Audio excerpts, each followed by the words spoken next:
Olá, crianças, tudo bem com vocês? Então a atividade de hoje se chama Pula Fogueira, tá? Então a gente vai encontrar algum objeto que seja um pouquinho mais alto, assim, no meu caso eu tô usando uma caixa de sapato, tá? E a gente vai fingir que essa é a nossa fogueira. Então o primeiro passo, a gente vai pular a fogueira com uma perna depois da outra, assim como a prof vai fazer agora, tá?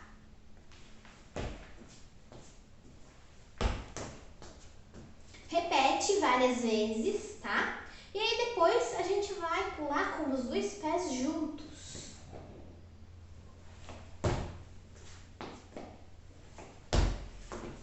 Repete várias vezes também, tá bom? Aí faz um videozinho ou uma foto pulando a fogueira, manda pra prof. E espero que vocês gostem, tá? Até a próxima e tchau, tchau!